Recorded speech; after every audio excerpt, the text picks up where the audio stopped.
Deo Tamil நேயர்களுக்கு வணக்கம். Super singer மேடையில் மறைந்த பவதாரணியை ஞாபகத்துக்கு கொண்டு வந்த சிறுமி, நடுவர்கள் கொடுத்த பரிசு.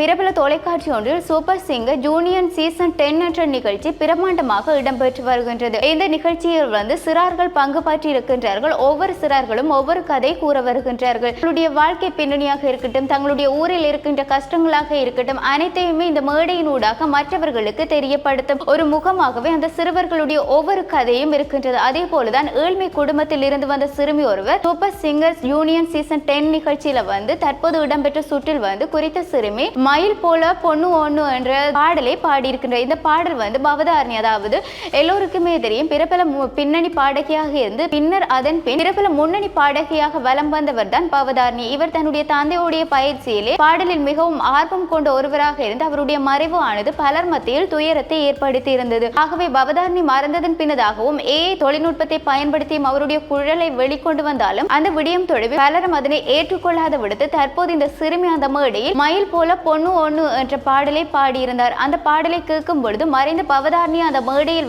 பாடியது போன்று இருந்ததாக நடுவர்கள் அனைவருமே குறித்த அந்த சிறுமியை பாராட்டி இருந்தார்கள். அது மட்டுமல்லாது கோல்டன் ஷவரையும் வழங்கியிருந்தார்கள். இவ்வாறு நடக்கின்ற இந்த நிகழ்ச்சியில ஒவ்வொரு சுற்றும் இடம்பெறும். அதில் மிகவும் சிறந்ததாக பாடுகின்ற போட்டியாளர்களுக்கு மாத்திரமே கோல்டன் ஷவர் வழங்கப்படும். அதன் அடிப்படையில் தான் குறித்த சிறுமி ஏழ்மையான குடும்பத்தில் இருந்து வந்த பொழுதும் பாடல் மீது இருக்கின்ற ஆர்வத்தின் காரணமாக இந்த பாடலை தெரிவு செய்து கடந்த சுற்றில் அவர் பாடியிருந்தார். இந்த நிகழ்ச்சியானது சனி மற்றும் ஞாயிறுகளில் தொலைக்காட்சியில் இடம்பெறுகின்றது. அனைவருமே விரும்பி பார்க்கின்ற ஒரு நிகழ்ச்சியாகவும் இந்த நிகழ்ச்சி இருக்கின்றது. காரணம் ஒவ்வொரு சிறுவர்களும் தங்களுடைய வயதை மீறிய திறமை படித்தவர்களாகவே இருக்கின்றார்கள். ஆகவே அவர்களை பார்த்து அவர்களுக்கான ஆதரவு தெரிவிப்பது என்பது பலர் மத்தியில் இருக்கின்ற ஒரு விருப்பமாகவும் இருக்கின்றது. அந்த வகையில் தான் இந்த சிறுமிக்கு பலதரப்பட்டவர்களும் வாழ்த்துக்களை தெரிவித்து வருகின்ற இடத்தில் எதிர்வரும் சுற்றுகளிலும் குறித்த சிறுமி நல்ல பாடல்களை தெரிவு செய்து அந்த மேடையில் அவருடைய குரலை மீண்டும் மறைந்த பவதாரணியுடைய குரலை எவ்வாறு கொண்டு வந்தாரோ அதே போன்று பல குரல்களை அந்த மேடையில் கொண்டு வர வேண்டும் என்று பலரும் கருத்துக்களை பதிவிட்டு வருகின்றார்கள். ஆகவே நடுவர்களாக இருந்தவர்களும் இமான் மற்றும் சித்ராமா